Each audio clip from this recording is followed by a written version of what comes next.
they were keeping inflation relatively low until it went up just the other day, or stayed the same, shall we say, at 3.8%. But this is very bad news, isn't it?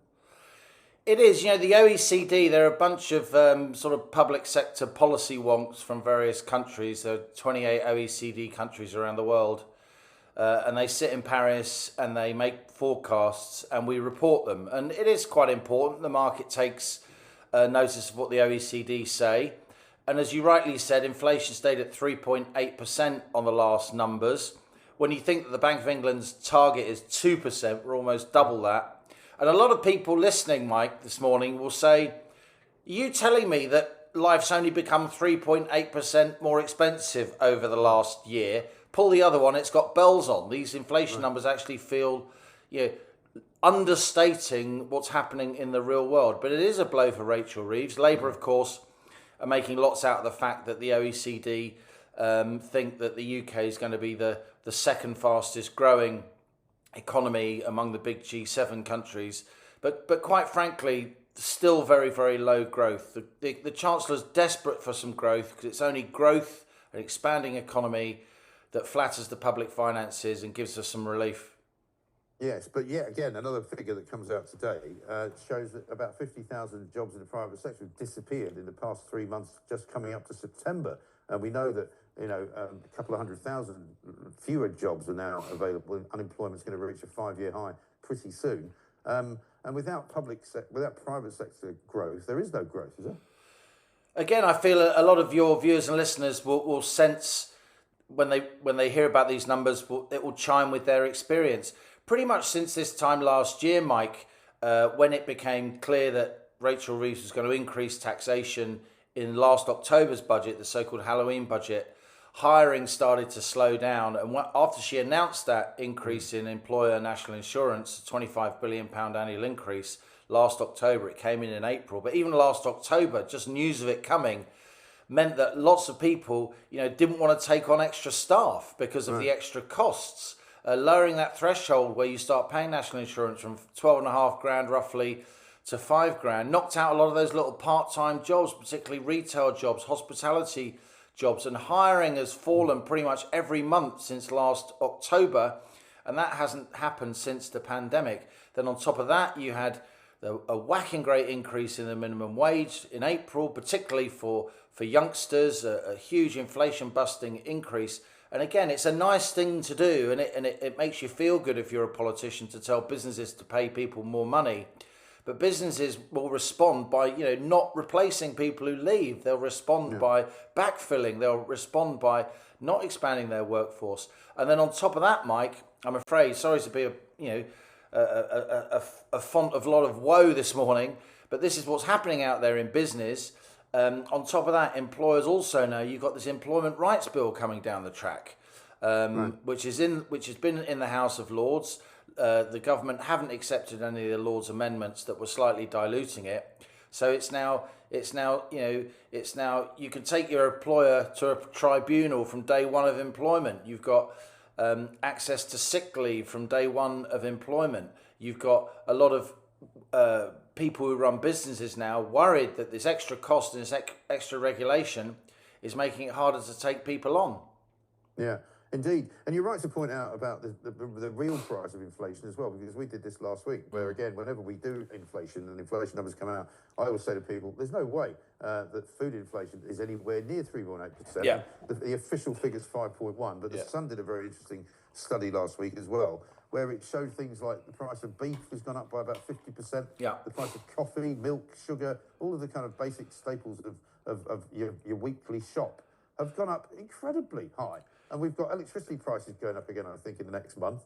So people are getting squeezed everywhere they look. And it's necessities. You talked about food. You talked about fuel there, electricity. Less well-off people, Mike, spend a higher share of their income on those things. So when inflation in those things is high, food and energy, and they definitely are, then the less well-off get disproportionately whacked, don't they? I mean, you'll know, Mike, you go into, let's sound like two media idiots now. You go into a restaurant, the price of a starter now is what the price of a main course was a couple of years ago. I mean, it's completely mad. And the price of a main course is the price of what a whole meal used to be. And then, do you want sides with that? I mean, like, So I pay 28 quid for a bit of fish and I don't get any potatoes with it. I have to pay 4 quid for the potatoes. I took my family out for a curry, right? Yeah. In Sussex a few weeks ago. And, my boys are now old enough to drink, unfortunately, so they were having a couple of beers. 250 quid for a curry for 4 people. And it wasn't, it wasn't some amazing, expensive Indian. You go into the shops to pick up a few bits and you've dropped 100 quid, right? Yeah. It's scary. It's scary. And we all know that the actual headline inflation numbers, I don't know what they're doing at the ONS. They'll, of course, defend themselves. But I don't feel that the inflation statistics that are being published capture people's real lives. And I think it's becoming a major problem. And it isn't just some idle thought by a newspaper columnist.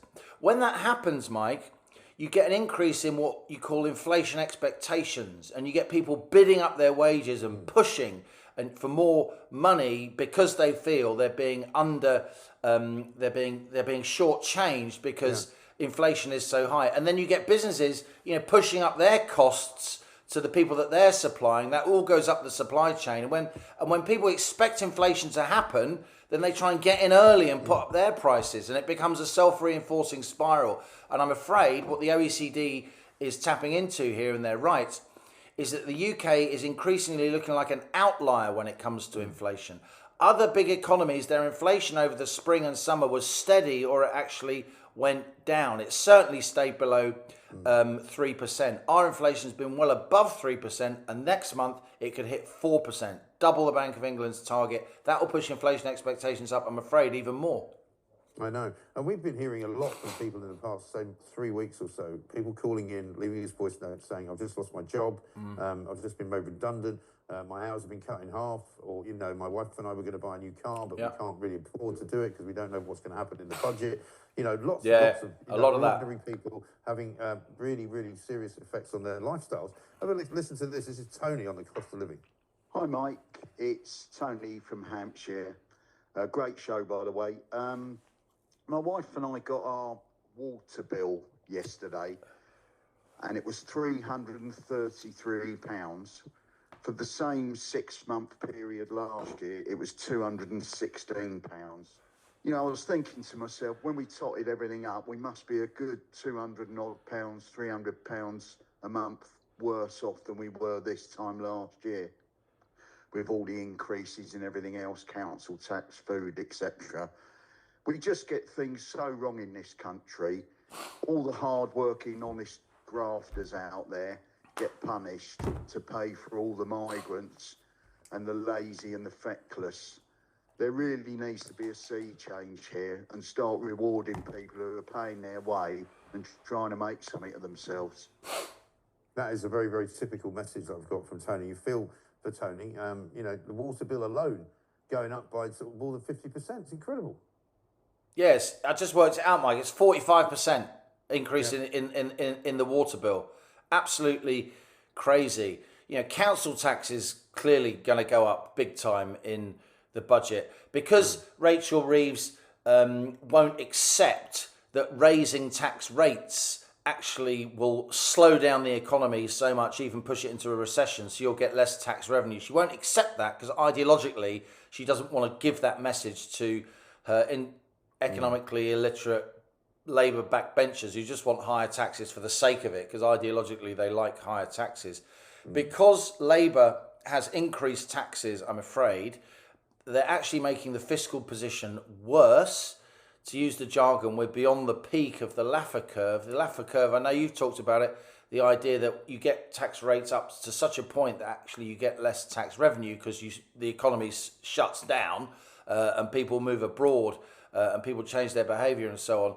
Because she's done that, Mike, she's now in a position where financial markets are freaking out and saying, we're only going to lend you money, His Majesty's government, at very, very high interest rates. And again, the UK is an outlier. We're paying a lot more for our borrowing than France, Germany, Greece and Spain, by the way, with respect to Greek and Spanish friends. These countries usually pay a lot more than us for their borrowing. Actually, they're paying a lot less now because our finances are so weak. And because she's got a manifesto pledge not to raise income tax or employee national insurance. We thought it was all national insurance, but they reneged on that. So of course they put up employer national insurance. Because of that, Mike, she's scrambling around for little taxes here and there that are just going to completely wind people up, like a taxi tax. As if taxis aren't expensive enough. You know, what cab drivers and Uber drivers going to think about that? You know, they make hardly any money. Unless you're a migrant, of course, in which case you get free taxi wherever you want to go. I mean, that's the story we've got in the papers this morning. That's what people are really getting cheesed off about. Absolutely. But listen, Liam, great to talk to you as ever. Thank you so much. Liam Halligan there, columnist at the Telegraph, speaks an awful lot of sense. And to listen to when it comes to the economy and it comes to the way that this government is stewarding that economy. One here from Troy, who says, I'm a London cabbie, Mike, and a regularly ferry migrant